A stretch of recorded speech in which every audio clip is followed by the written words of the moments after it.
Assalamualaikum warahmatullahi wabarakatuh. Yang saya hormati Encik Saiful Nizam bin Sobri sebagai lecturer pengajian Malaysia saya. Sebelum saya memulakan saya punya pembicaraan tentang topik saya pada hari ini, saya ingin memperkenalkan diri saya. Nama saya Muhammad Aiman bin Kamarudin dari kelas AB 101 2.2. Okey. Tajuk saya pada hari ini ialah institusi beraja di Malaysia. Adakah anda tahu tentang institusi beraja di Malaysia? Kalau anda tidak tahu, marilah dengar saya punya topik pada hari ini. Saya ingin memperkenalkan pengenalan saya iaitu institusi beraja di Malaysia merupakan warisan sistem politik yang masih kekal sehingga ke hari ini. Institusi raja di Malaysia adalah satu institusi tradisional yang sedia ada sebagai teras sistem pemerintahan dan pentadbiran sesebuah kerajaan Melayu yang telah muncul berabad lamanya. Raja berperanan sebagai ketua negeri di bawah perlembagaan negeri pada masa kini. Setiap negeri mempunyai seorang raja atau yang di-Pertuan Negeri yang merupakan ketua negeri seperti mana yang disebutkan dalam Perenggan 58 Suruhanjaya Red. Malaysia terdiri daripada 9 buah negeri yang diperintah oleh raja, iaitu Perlis, Kedah, Kelantan, Terengganu, Johor, Pahang, Negeri Sembilan, Selangor dan Perak. Seterusnya, saya ingin memberitahu kepada anda semua tentang corak pemerintahan negara demokrasi. Antara contohnya, negara kita Malaysia telah mengamalkan sistem raja berperlembagaan. Sistem raja berperlembagaan ini terbahagi kepada dua, iaitu raja sebagai pemerintahan tertinggi. Raja dibantu oleh Perdana Menteri. Jika dibandingkan dengan masa kini, Raja dibantu oleh Perdana Menteri kita iaitu Muhyiddin Yassin. Okey. Seterusnya, saya ingin memberitahu kepada anda semua tentang maksud Raja dan perlembagaan. Maksud Raja perlembagaan. Maksud raja perlembagaan ini ialah kerajaan yang ditubuhkan di bawah sistem perlembagaan yang mengiktirafkan raja sebagai ketua negara dan perlembagaan sebagai undang-undang tertinggi negara. Antara contohnya tiga jenis perlembagaan di Malaysia ialah sistem raja berperlembagaan, sistem demokrasi berparlimen dan sistem persekutuan. Seterusnya, saya ingin memberitahu tentang kebaikan sistem raja berperlembagaan seperti di Malaysia. Sistem berperlembagaan hanya terpilih sahaja boleh dipilih, iaitu menurut darah keturunan, tetapi di dalamnya itu tersemat dan tersisip peraturan yang tercorak demokrasi moden, pemilihan secara moden. Yang di-Pertuan Agong mempunyai kuasa mengatasi segala raja-raja Melayu sepanjang tempoh pelantikannya. Pemilihan ketua negara datang daripada kalangan 9 sultan yang memerintah negeri-negeri Melayu jika dibandingkan dengan sistem beraja England di mana sistem mereka hanya datang daripada satu keluarga sahaja. Seterusnya, saya ingin memberitahu tentang institusi beraja ialah tonggak kedaulatan negara. Antara contohnya raja dan kerajaan. Antara contohnya sistem pemerintahan yang diamalkan di negara kita ialah sistem demokrasi berparlimen. Sistem pemerintahan di Malaysia adalah di bawah pentadbiran raja berperlembagaan, iaitu yang di-Pertuan Agong merupakan ketua negara Malaysia, ketua kerajaan, merupakan tempat tertinggi dalam sistem pemerintahan, merupakan raja yang memerintah mengikut perlembagaan negara serta dinasihati oleh kabinet. Struktur pentadbiran negara terbahagi kepada 3 pula, iaitu Badan Perundangan, Badan Pemerintahan, Badan Kehakiman.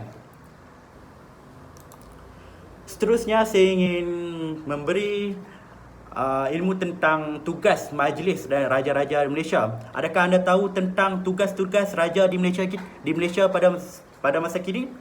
Jika tidak tahu, saya ingin memberitahu tentang tugas mereka ialah mengesahkan undang-undang, memilih atau memecat agung dan timbalan, mempersetujui dan tidak mempersetujui amalan agama Islam, mempersetujui pelantikan, menimbang soal dasar negara, membincangkan perubahan pentadbiran iaitu kuota ataupun permit.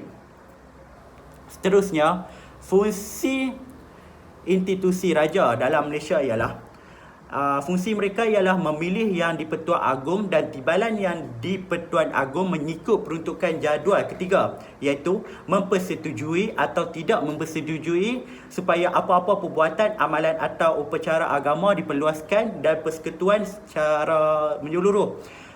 Yang ketiga, memperkenankan atau tidak memperkenankan apa-apa undangan dan membuat atau memberi nasihat mengenai apa-apa pelantikan yang di bawah perlembagaan. Ini dikehendaki oleh Majlis Raja-Raja serta melakukan rundingan dengan Majlis Raja-Raja sebelum sesuatu undang-undang diperkenankan. Fungsi institusi raja juga melantik anggota mahkamah di bawah fasa 1, perkara 182 Perlembagaan Persekutuan.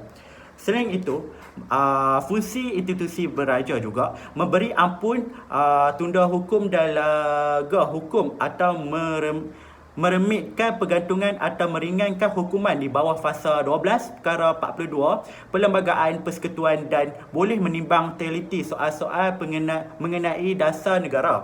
Misalnya, perubahan tentang dasar immigration dan apa-apa perkara yang lain difikirkannya patut. Seterusnya, perkara-perkara yang tidak boleh dibuat oleh raja. Seperti anda tahu, raja juga tidak boleh mempunyai kekurangan ataupun kelebihan, iaitu perkara yang tidak boleh dibuat oleh raja ialah Yang di-Pertuan Agong tidak boleh menjalankan fungsinya sebagai raja negeri kecuali fungsinya sebagai ketua agama Islam.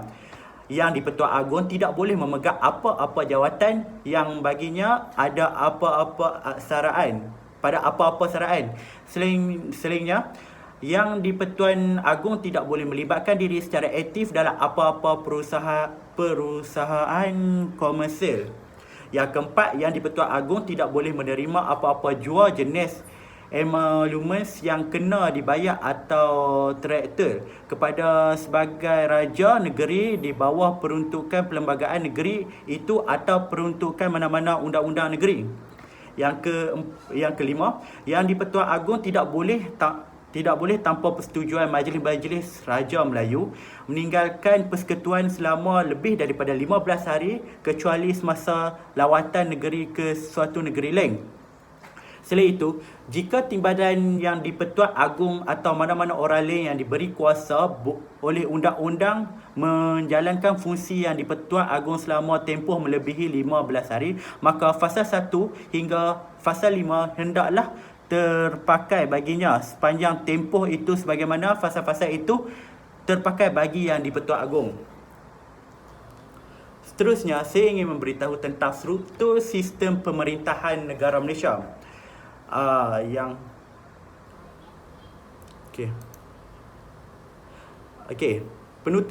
Sebelum penutup, saya ingin memberitahu kepada anda semua cara-cara untuk kita menghargai institusi raja di Malaysia. Kita hendaklah bersatu padu memajukan negara. Antara contohnya, kita hendaklah membuat kemodelan di negara kita ataupun menambah kebaikan kepada negara kita dan support aktiviti-aktiviti yang baik di dalam negara kita. Selain itu, kita hendaklah mematuhi arahan sultan atau raja. Kita jangan engkar dengan apa yang disuruh oleh mereka. Yang ketiga, kita juga seharusnya meraihkan ulang tahun hari keputeraan sultan dan raja pemimpin dengan aktiviti yang berfaedah. Antara contohnya, selalu memberi ucapan hari keputeraan kepada mereka di laman sosial. Dan seterusnya, kita harus mengekalkan kestabilan negara. Yang keenam, kita seharusnya mematuhi undang-undang negara. Yang last sekali ialah kita seharusnya mengekalkan kesetiaan kepada raja dan negara. Akhir sekali, penutup tentang tajuk saya pada hari ini ialah institusi beraja di Malaysia telah mewujudkan suasana politik yang stabil dan aman dan makmur. Antara contohnya, anda boleh lihat pada zaman kini, tiada peperangan, tiada pemusuhan dan tiada pergaduhan di dalam Malaysia kerana pentadbiran di dalam negara kita semakin dikatakan okey dan dikatakan hebat kerana tiada pembalahan antara kaum. Dan seterusnya, institusi beraja juga kewujuban seorang raja juga kewujuban seorang raja berperlembagaan telah mengekalkan kesinambungan tradisi pemerintahan di negara ini. Antara contohnya kita hak keistimewaan orang Melayu kita punya adat resam kita masih lagi terpupuk dalam masyarakat kita pada hari ini. Seterusnya, institusi pentadbiran negara kita juga bijak menyelesaikan masalah. Seperti yang saya kata tadi di ayat yang pertama sekali, institusi pentadbiran negara kita sangat cekap untuk mentadbir negara kita kerana tiada pergaduhan dan tiada apa-apa isu pergaduhan di dalam negara kita. Saya berharap agar negara Malaysia aman sejahtera sehingga sampai bila-bila dan selalu mengikut, saya berharap semua orang selalu mengikut undang-undang yang telah ditetapkan oleh pihak kerajaan. Sekian daripada saya, Muhammad Aiman bin Kabarudin daripada kelas AB 101 2.2. Saya ingin mengucapkan terima kasih dan saya ingin mengucapkan ribuan minta maaf kepada jika saya terkeluar kata kesat ataupun perkataan yang menguris hati sesiapa. Yang baiknya datang daripada Allah, yang buruknya datang daripada saya. Amin ya rabbal alamin. Terima kasih.